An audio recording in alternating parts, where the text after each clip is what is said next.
1 millions. Tested if family truly loved me. Live's cruelest discovery. I stood in my kitchen at 3 in the morning, staring at that small recording device in my trembling hands, and I knew my life was about to change forever. The voices of my own children discussing my death like a business transaction still echoed in my ears. They thought I was dying. They thought I couldn't hear them. They were wrong on both counts. My name is Margaret Williams, and I'm 70 years old.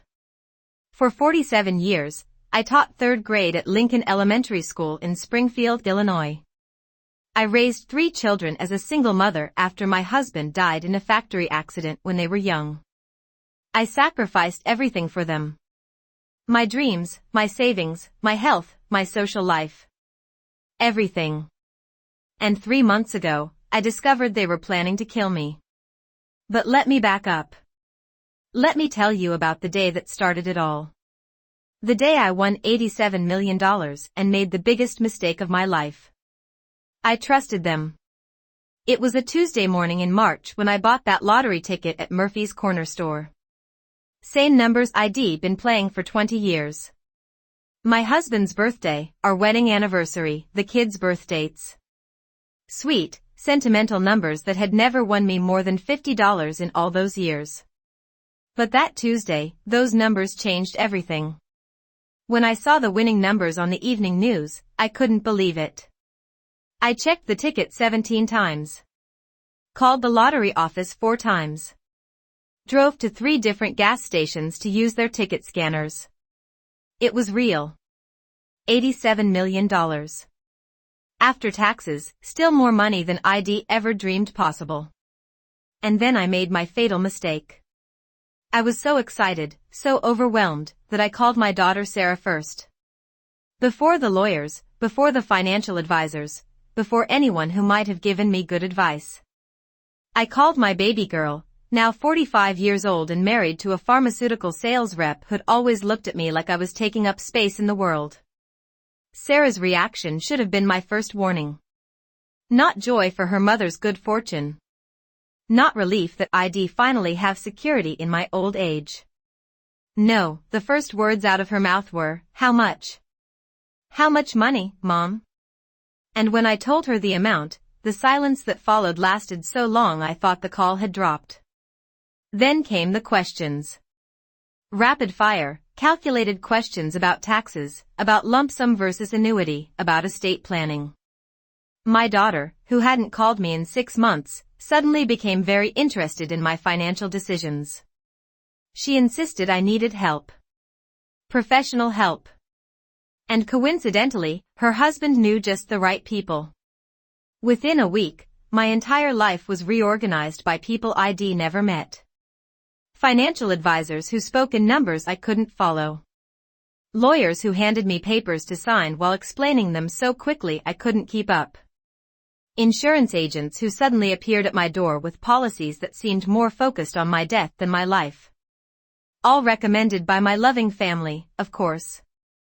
My son David arrived from Portland with his wife and 2 teenage kids the day after I won. Had taken time off work, he said, to help his poor old mother navigate this complex situation. His wife, Patricia, spent her time photographing my house, room by room, claiming she was helping me inventory my belongings for insurance purposes. My youngest son, Michael, drove up from Chicago with his girlfriend and her 2 children. Suddenly my quiet little house was full of people who wanted to help. They ordered takeout every night, charging it to my credit card since they were, after all, sacrificing their time to help their mother. They made phone calls on my behalf, scheduled appointments, took charge of every detail of my newfound wealth. I should have been grateful. A lesser woman might have been fooled by all this sudden attention. But I'd been a teacher for nearly 5 decades. I knew the difference between genuine care and calculated interest. Still, I wanted to believe. God, how desperately I wanted to believe that my children truly loved me. That's when I came up with my plan. A test, really. A way to know for certain whether their newfound devotion was real or just a performance for the cameras. I was going to find out if my children loved me or my money. I'd been feeling tired lately, more than usual. Stress from the lottery win, I figured, combined with the chaos of having my house full of family members had barely spoken to me in years. But that tiredness gave me an idea. A terrible, brilliant idea that I'm still not sure I regret. I decided to fake my own terminal illness. The plan wasn't complicated, but it required careful execution. First, I scheduled a doctor's appointment with Dr. Harrison, my physician for the past 15 years. I told him I'd been experiencing fatigue, some chest pain, difficulty breathing. All symptoms that could indicate serious heart problems, especially in a 70-year-old woman. He ran tests, of course, but the beauty of my plan was that I didn't need the tests to show anything dramatic. I just needed my family to believe they did. While Dr. Harrison waited for test results, I confided in Sarah about my symptoms. Told her how scared I was, how tired I'd been feeling. She listened with what seemed like genuine concern, holding my hand and making all the right sympathetic noises. But I noticed she was also taking notes on her phone. Detailed notes about my symptoms, my doctor's name, my appointment schedule. When the test results came back normal, Dr. Harrison called to give me the good news. But I never told my family about that call. Instead, I asked Dr. Harrison not to discuss my medical information with anyone else, citing privacy concerns. Then I scheduled a follow-up appointment and told my children that the doctor wanted to run more extensive tests. The performance I gave after that fake appointment deserves an Academy Award. I came home pale and shaken, clutching Dr. Harrison's business card like it was my lifeline. I sat my children down in my living room, the same room where I'd helped them with homework for years, and I told them the most convincing lie of my life. I said the doctor found abnormalities in my heart. Significant abnormalities that would require more testing to determine the exact prognosis. But the preliminary indication was that I might have 6 months to a year, possibly less. I watched their faces as I delivered this news, searching for genuine grief, for shock, for the kind of raw emotion you'd expect from children learning their mother might be dying. What I saw instead was calculation. Quick glances between siblings. Patricia pulling out her phone to make notes. David asking specific questions about my symptoms, my timeline, my treatment options. Not one of them cried. Not one of them rushed to hug me.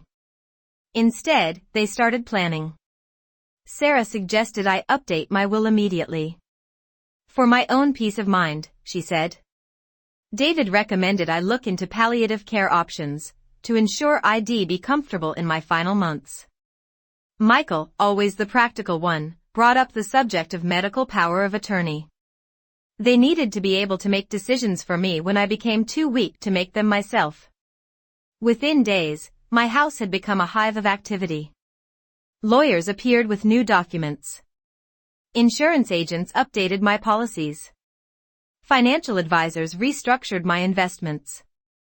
All arranged by my loving children, all ostensibly for my benefit.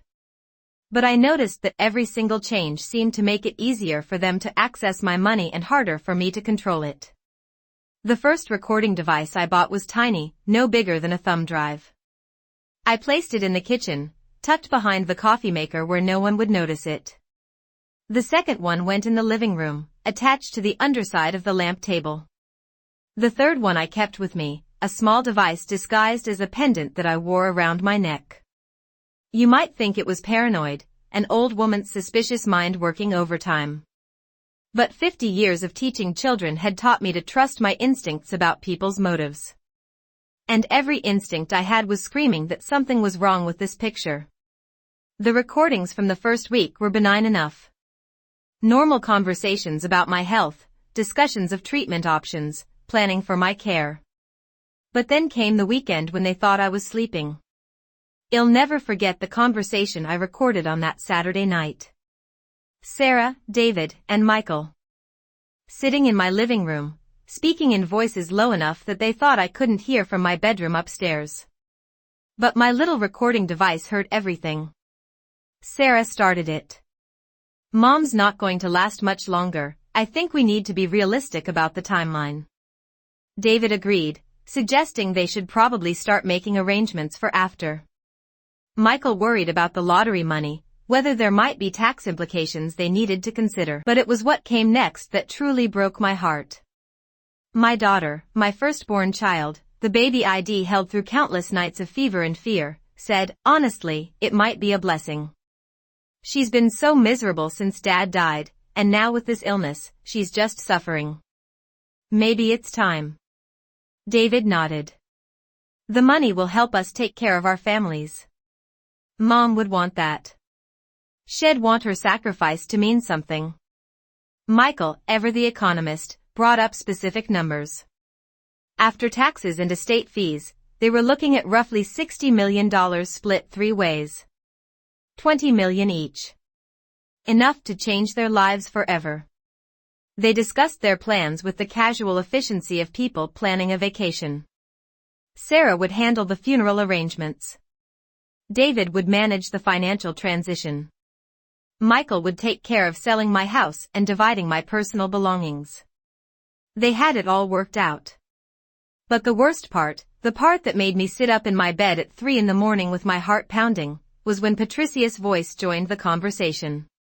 She'd been quiet until then, but suddenly she was very interested in the timeline of my decline. She asked specific questions about my medications, about how quickly the heart condition might progress, about whether there were ways to help nature take its course. The silence that followed her questions was deafening. Nobody told her to stop talking. Nobody expressed horror at what she was suggesting. Instead, David asked her to explain what she meant. What Patricia meant, it turned out, was that her husband had access to medications through his pharmaceutical sales job. Medications that could interact with heart conditions in unpredictable ways. Medications that might help me slip away peacefully in my sleep, without the prolonged suffering that heart disease often entailed. Sarah's response haunts me still. That sounds like mercy. Mom's always been so afraid of suffering. They weren't just planning for my death anymore. They were planning to cause it. I should have called the police right then. Should have confronted them, thrown them out of my house, cut them out of my life entirely. But I needed more evidence. I needed to be absolutely certain of what I was hearing, because the alternative was too horrible to believe. These were my children. The people I'd devoted my entire life to raising and loving. They couldn't possibly be planning to murder me for lottery money. So I kept recording. And what I heard over the next 2 weeks destroyed every illusion I'd ever had about my family's love. They discussed my death the way other people discuss weekend plans. They researched untraceable poisons, medications that could cause heart attacks, ways to make my death look natural and inevitable. Patricia brought home sample medications from her husband's pharmaceutical supplies. David researched the legal process for claiming lottery winnings through an estate. Sarah started shopping for funeral homes online. But the conversation that finally broke me happened on a Tuesday afternoon when I'd supposedly gone to the doctor for more tests. Instead, I'd parked around the corner and snuck back to listen from the basement, my phone recording everything. They were in my kitchen, eating food I'd bought, planning my murder with the casual efficiency of a corporate board meeting. Sarah had found a way to adjust my heart medications that would likely cause a fatal arrhythmia within days. Patricia confirmed that the pharmaceutical combinations would be undetectable in a routine autopsy. David had already contacted a lawyer about expediting the probate process. And then Michael said the words that ended our relationship forever. His exact words, burned into my memory like a brand: Mom's always been weak anyway. She probably won't even suspect what's happening until it's too late. She trusts us completely. She's always been pathetically grateful for any attention we give her. They laughed. My children, discussing their plan to kill their mother, laughed at how easy it would be to fool me. They mocked my trusting nature, my love for them, my desperate gratitude for their sudden attention. They called me pathetic. That night, alone in my bedroom with evidence of their treachery weighing heavy on my phone, I made a decision that would change everything. If my children wanted to play games with life and death, if they wanted to treat their mother like a disposable obstacle to their financial dreams, then I was going to show them exactly what their mother was capable of when properly motivated. I was done being the victim in this story.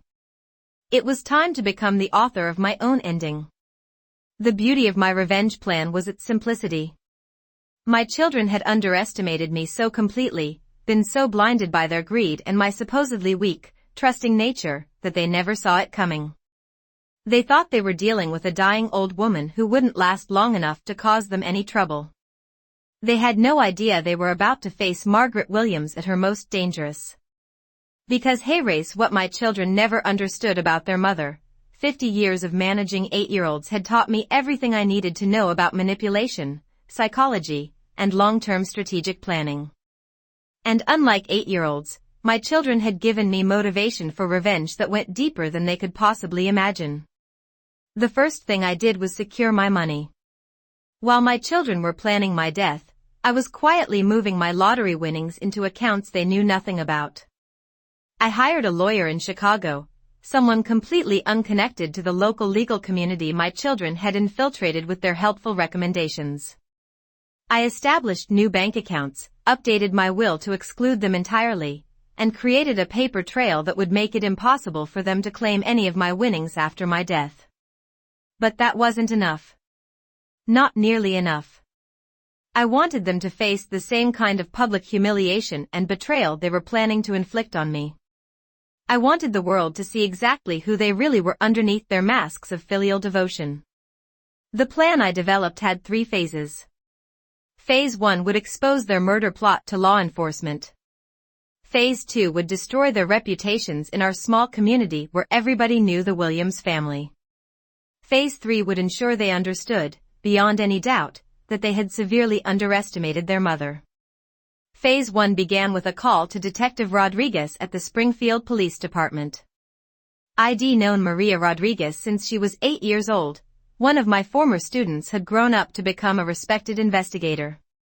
She listened to my recordings with increasing disbelief and horror, but she also understood the legal challenges we faced.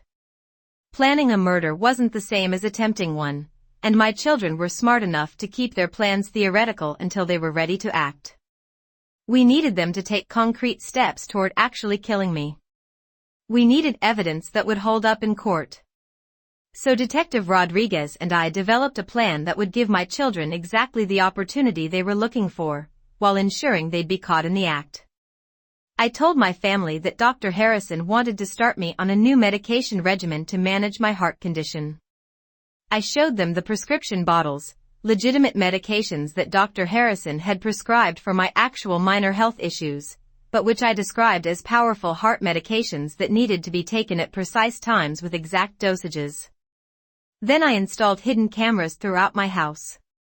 Tiny devices that Detective Rodriguez helped me place in strategic locations where they'd capture any attempts to tamper with my medications. I also started wearing a small recording device 24 hours a day, disguised as a medical alert pendant that my children thought was connected to my heart condition. The trap was set. All I had to do was wait for my children to take the bait. I didn't have to wait long. Within 3 days, Patricia arrived at my house with a small vial of clear liquid and a very convincing story about a supplement that might help with my energy levels. She offered to add it to my evening medications, to make sure I was getting the right dosage at the right time. The cameras recorded everything. Patricia opening my pill bottles, adding her mystery substance to my evening medication, carefully arranging the pills so her tampering wouldn't be obvious. She was thorough, professional, and completely unaware that every movement was being documented. But I still needed more evidence. I needed to record them discussing their plan, admitting to what they'd done, celebrating their success.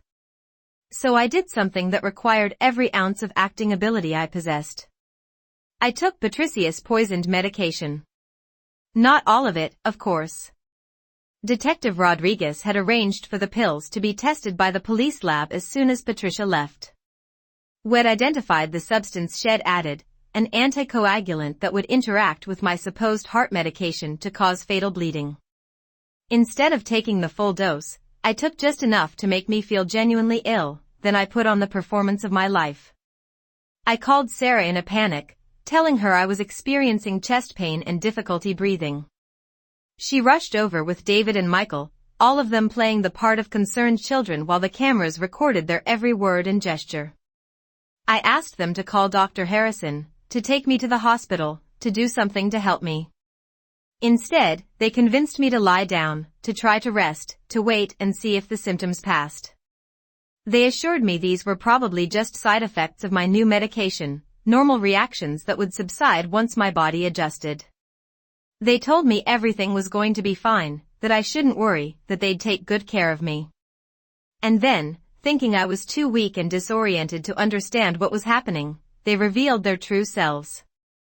Sarah pulled out her phone and started texting. The hidden cameras captured every word as she sent messages to her husband about the timeline for my death, about funeral arrangements they should start making quietly, about the financial transfers they'd need to process once I was gone. David called his wife to discuss estate lawyers and probate procedures. He spoke in code, referring to me as the situation that was finally resolving itself, but the cameras caught every meaningful glance, every satisfied smile. Michael was the most careless.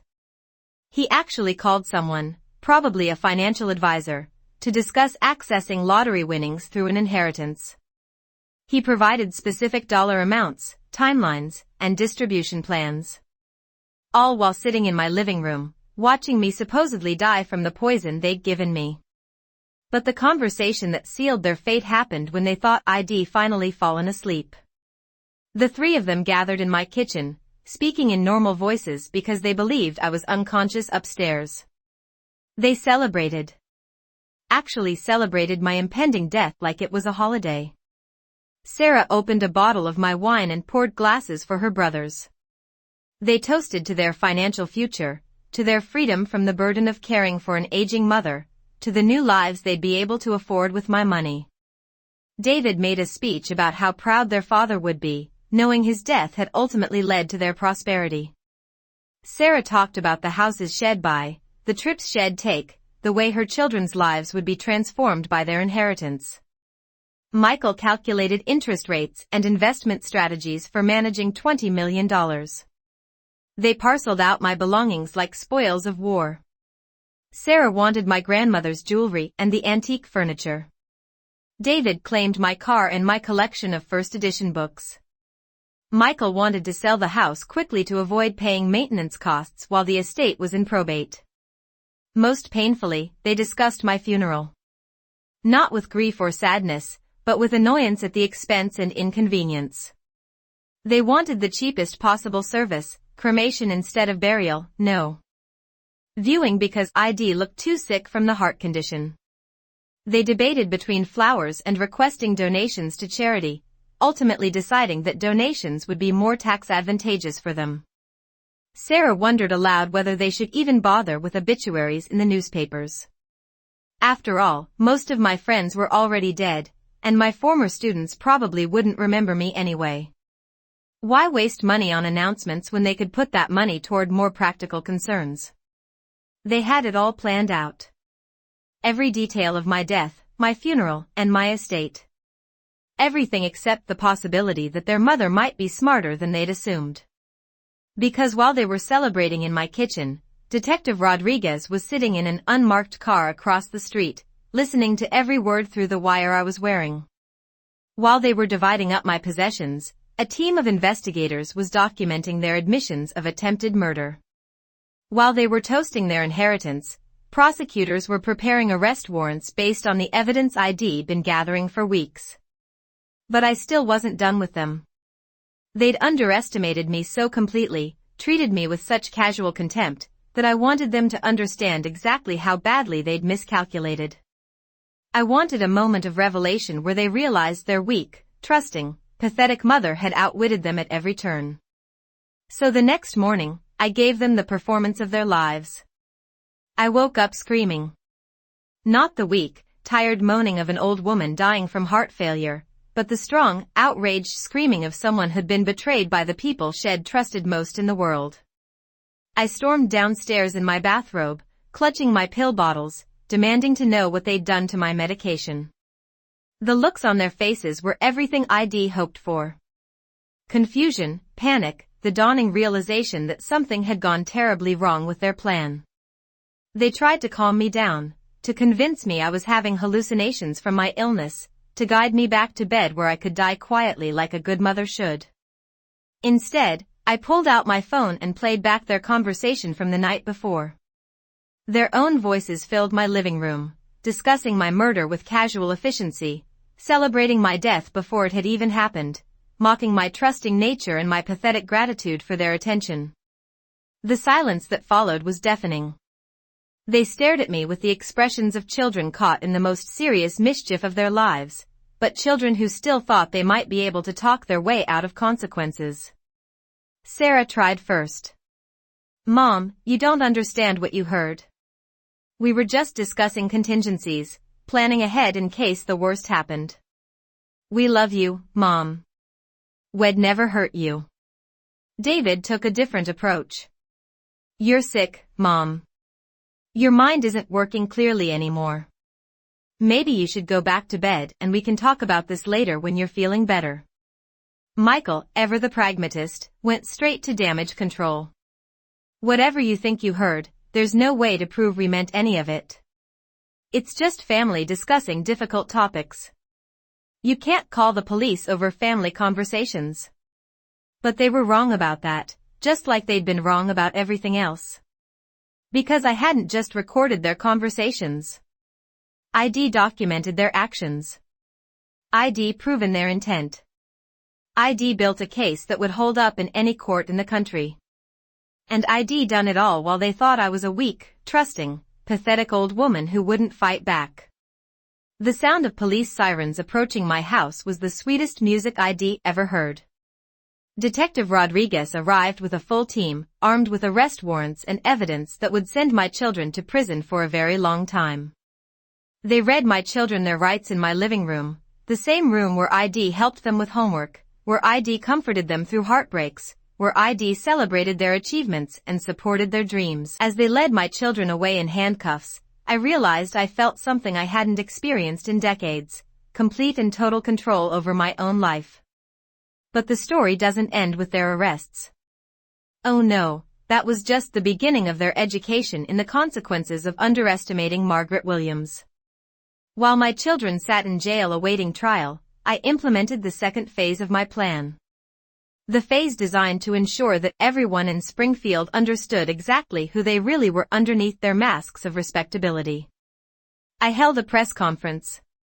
The Springfield Herald had been covering my lottery win since it happened, so they were naturally interested when I announced I had important information to share about my family's reaction to my good fortune. I invited them to my house, the same house where my children had planned my murder, and I told them everything. I played the recordings. All of them. Their discussions of my death, their plans for my money, their casual cruelty in mocking my trusting nature. I showed the video evidence of Patricia tampering with my medication. I provided copies of their text messages and phone records that the police had obtained through search warrants. But most importantly, I told them about the test. I explained how I'd faked my terminal illness to determine whether my children loved me or my money. I described the elaborate plan they'd developed to murder me for my lottery winnings. I detailed their celebration of my impending death and their callous division of my belongings before I was even dead. The story went viral within hours. Not just locally, but nationally. Cable news picked it up. Social media exploded with outrage at my children's behavior. True crime podcasters dedicated episodes to the case. The video of Patricia poisoning my medication was viewed millions of times online. My children became the faces of familial greed and betrayal. Their names and photographs were plastered across newspapers and websites with headlines like "Local Family Planned to Murder Lottery-Winning Mother and Children Arrested for Attempting to Kill Mother for Inheritance Money." But the media coverage was just the beginning of their public humiliation. Sarah's employer, a prestigious accounting firm where she'd worked for 15 years, fired her immediately. They couldn't afford to have someone associated with attempted murder representing their company, especially someone who demonstrated such poor judgment in financial matters. David's construction business collapsed within days. His clients canceled contracts, his employees quit, and his business partners demanded he sell his stake in the company. Nobody wanted to work with someone who'd tried to kill his own mother for money. Michael's law practice was investigated by the State Bar Association. Attempted murder charges were inconsistent with the ethical standards required for practicing law, and his license was suspended pending the outcome of his criminal trial. Their children, my grandchildren, faced harassment at school and online. Their friends abandoned them. Their teachers looked at them with suspicion and pity. The teenagers had been so excited about their inheritance money suddenly found themselves social outcasts whose family name had become synonymous with greed and betrayal. Patricia lost her job when her employer discovered she'd stolen pharmaceutical samples to poison an elderly woman. Her husband's career in pharmaceutical sales was also destroyed when companies learned he'd provided his wife with the means to attempt murder. Their houses went into foreclosure when legal fees consumed their savings and their lost jobs made mortgage payments impossible. Their cars were repossessed. Their credit cards were canceled. The comfortable middle-class lives they'd taken for granted disappeared almost overnight. But the worst part, for them, was the isolation. The complete and total rejection by every person who'd ever known them. Springfield is a small town where everybody knows everybody, and the story of their betrayal spread through the community like wildfire.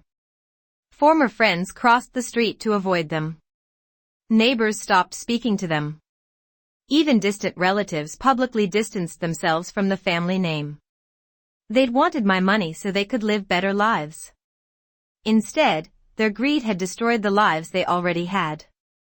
And still, I wasn't finished with them. While my children sat in jail and watched their lives crumble around them, I was busy implementing the third and final phase of my revenge. The phase that would ensure they understood, beyond any doubt, exactly how completely they'd underestimated their mother. I hired a team of private investigators to conduct a thorough background check on their recent behavior. What they found exceeded even my worst expectations of how my children had been treating me.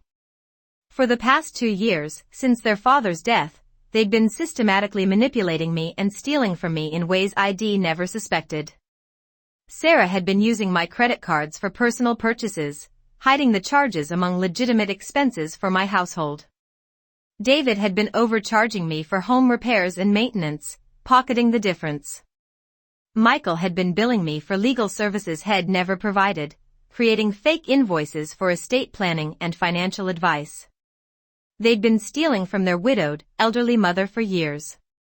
Long before the lottery, long before they had any reason to think I might be worth murdering, they'd been treating me like a personal ATM machine. But that wasn't the worst discovery.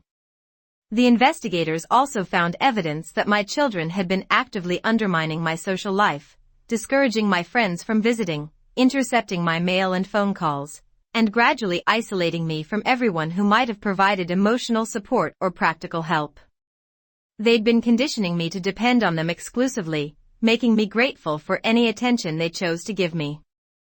Sarah had been telling my friends I was becoming confused and difficult to be around. David had been intercepting invitations to social events and declining them on my behalf.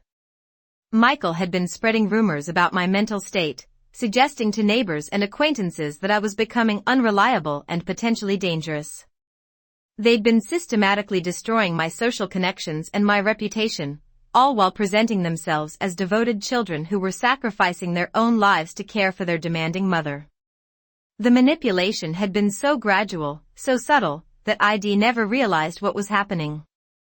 I'd simply noticed that I was becoming more isolated, that friends seemed to be drifting away, that people seemed less interested in spending time with me. I'd attributed it to natural aging, to the social changes that come with widowhood and retirement. But it had all been deliberate.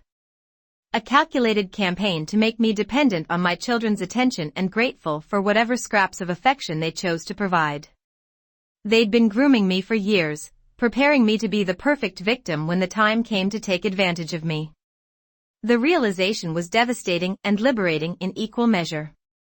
Devastating because it meant their betrayal ran deeper than I'd imagined, that they'd been manipulating and stealing from me for years. But liberating because it meant I was completely justified in everything I was about to do to them. Because the final phase of my revenge wasn't just about punishing them for their attempted murder. It was about ensuring they never had another opportunity to manipulate or victimize anyone else. I used my lottery winnings to hire the best prosecutors money could buy. Not to handle their criminal case, the state was already pursuing that aggressively, but to file civil lawsuits that would ensure they paid financial consequences for their years of theft and manipulation. I sued them for fraud, for elder abuse, for intentional infliction of emotional distress, and for every penny they'd stolen from me over the past 2 years. I provided documentation of every fraudulent charge, every overpriced repair, every fake legal fee. I demonstrated the pattern of manipulation and isolation they'd used to control me. The civil suits were separate from their criminal cases, which meant they couldn't avoid financial liability even if they somehow managed to escape prison time.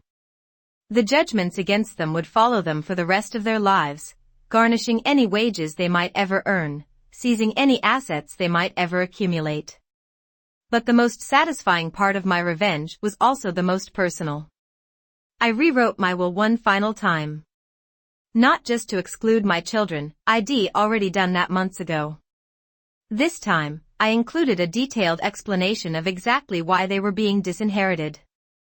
A 10-page letter that would be read aloud at the probate hearing, where anyone could attend and hear the full story of their betrayal. I described their years of manipulation and theft. I documented their plan to murder me for my lottery winnings. I explained how they'd mocked my trusting nature and celebrated my supposed death before it had even happened. But most importantly, I made it clear that their disinheritance wasn't just about punishment. It was about protection. Protection for future victims who might otherwise fall prey to their manipulative behavior. Protection for their own children, who deserved to understand exactly what their parents were capable of when money was involved. I left my entire estate to charity. $87 million, minus the modest amount I'd spend on ensuring a comfortable retirement for myself, would go to organizations that supported elderly abuse victims, that provided legal aid for families in crisis, that educated people about the warning signs of financial exploitation. My children would get nothing.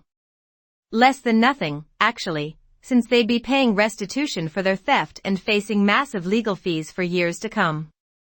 And they'd know that their greed had not only cost them their mother's love and their own freedom, but had also ensured that their potential inheritance would be used to help other people avoid becoming victims of the kind of manipulation they'd perfected. The trials were a media sensation. Court TV covered them gavel to gavel. Every major news outlet sent reporters to cover the proceedings. True crime enthusiasts followed every development online, debating the case on social media and crime forums. My children's defense attorneys tried every strategy they could think of. They claimed I'd entrapped them by faking my illness.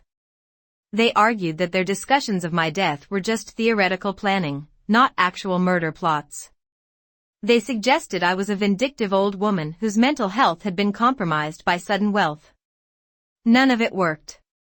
The evidence was overwhelming. The recordings spoke for themselves.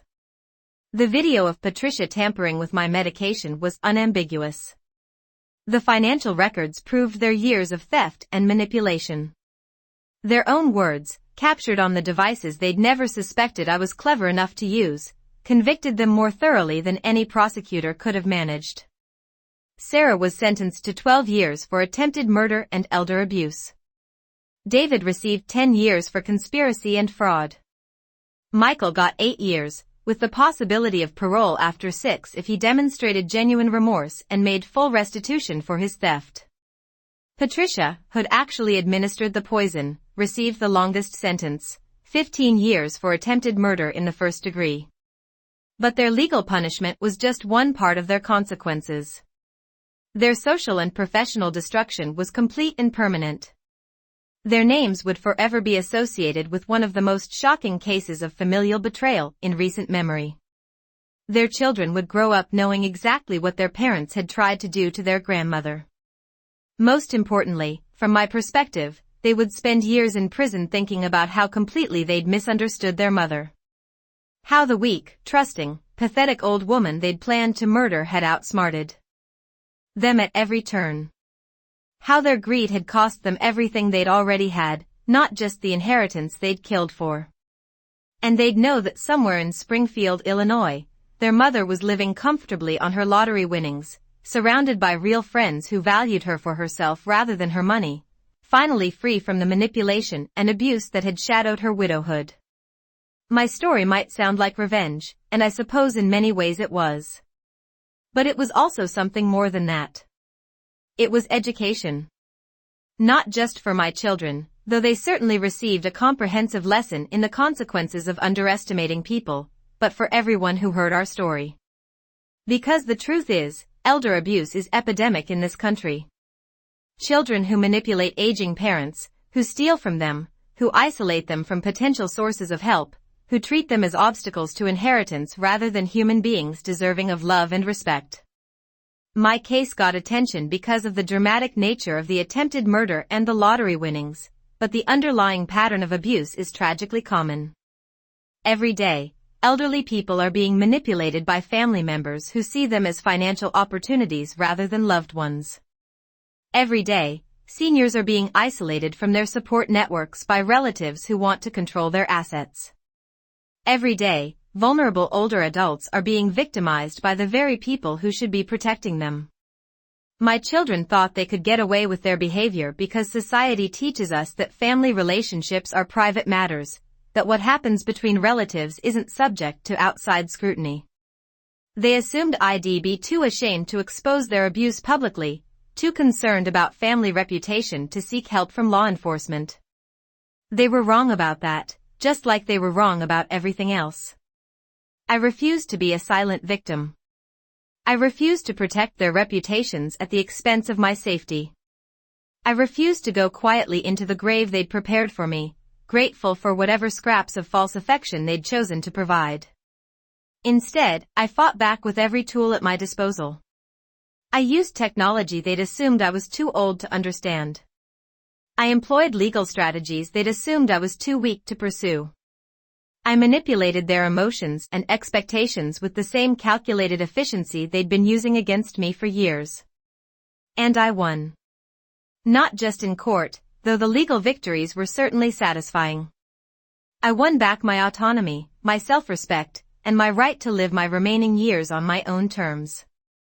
I won the knowledge that no one would ever underestimate me again. I won the peace of mind that comes from knowing I'd protected other potential victims from my children's predatory behavior. Most importantly, I won back my own identity. For years, my children had been systematically erasing the strong, independent woman I'd always been, replacing her with a weak, grateful, pathetic version who depended on their approval for her sense of self-worth.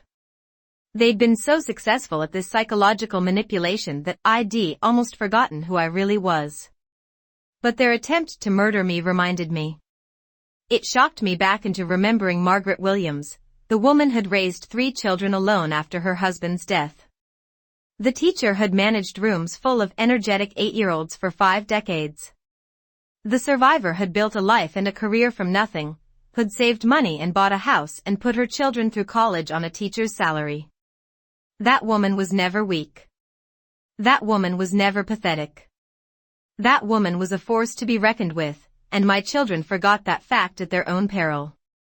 Now, 3 years after their convictions, I live alone in my house in Springfield, Illinois.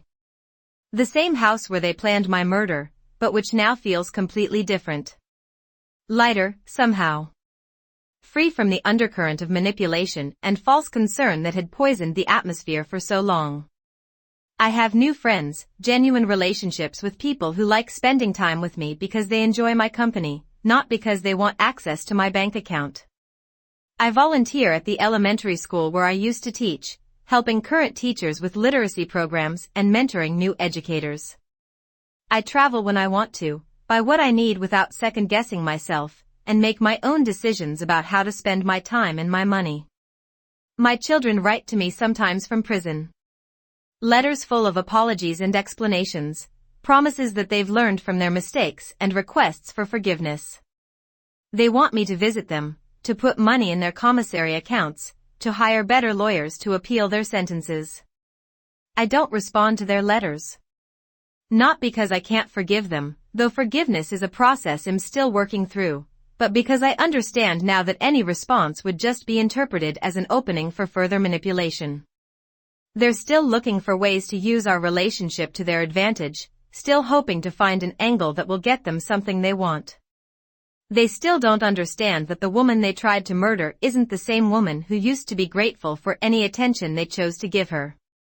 I'm not interested in managing their feelings anymore, or in protecting them from the consequences of their choices, or in providing them with the financial support they seem to think they deserve despite everything they've done. I'm focused on my own life now, on my own choices, on my own future. For the first time since their father died, I'm living for myself rather than for my children's approval. It's liberating in ways I never expected. Sometimes people ask me if I regret exposing my children so publicly, destroying their lives and their children's lives so thoroughly. They wonder if I could have found a way to handle the situation privately, within the family, without involving law enforcement and the media. My answer is always the same. Privacy protection is exactly what enabled their abuse in the first place. The assumption that family matters should be handled quietly, that elderly parents should be grateful for whatever attention their children provide, that financial manipulation and emotional abuse are just unfortunate family dynamics rather than serious crimes. I refuse to be complicit in that silence. I refuse to protect my children from consequences they'd earned through their own choices.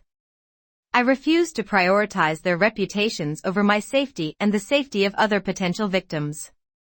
If my story prevents even one other family from following the same path, if it encourages even one other elder abuse victim to seek help, if it teaches even one potential perpetrator that their intended targets might be stronger than they appear, then every moment of public scrutiny was worth it. Because the truth is, my children didn't just try to murder one elderly lottery winner. They revealed a mindset, a way of thinking about aging parents and inheritance money, that puts countless vulnerable people at risk. They demonstrated how easy it can be for manipulative family members to isolate and control elderly relatives when society assumes that adult children naturally have their parents' best interests at heart. My case got attention because of the dramatic circumstances, but the underlying dynamics are tragically common.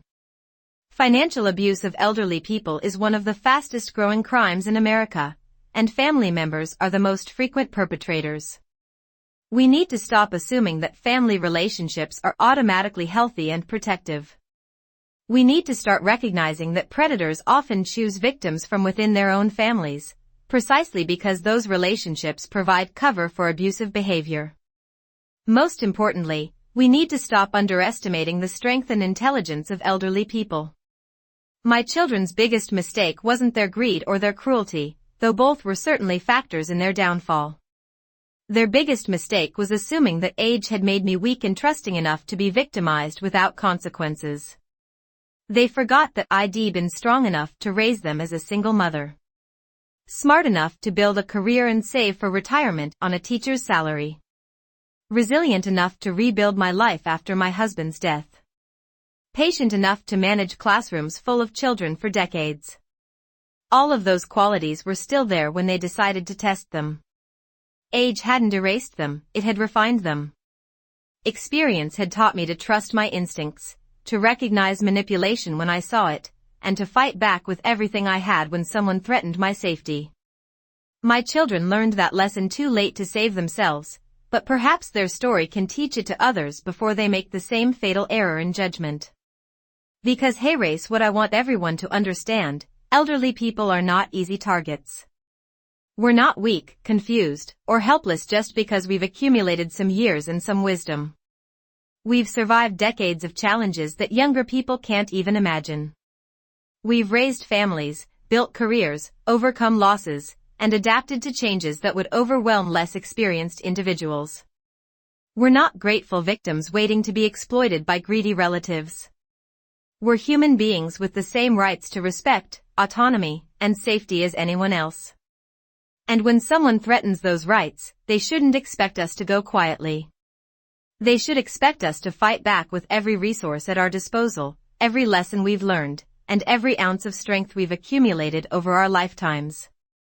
They should expect exactly what my children got: justice, consequences, and a reminder that underestimating your elders is the most dangerous mistake you can make. My name is Margaret Williams, and I'm 73 years old now. I won $87 million in the lottery, and I discovered that my children were planning to murder me for the money. But more importantly, I discovered that I'm stronger than they ever imagined, smarter than they ever suspected, and completely unwilling to be anyone's victim. That's a discovery that has changed everything about how I see myself and how I live my life. And it's a discovery that I hope will inspire other elderly people to recognize their own strength, their own worth, and their own right to live free from exploitation and abuse. Because we are not weak. We are not helpless. We are not easy targets. We are survivors, and anyone who forgets that fact does so at their own peril.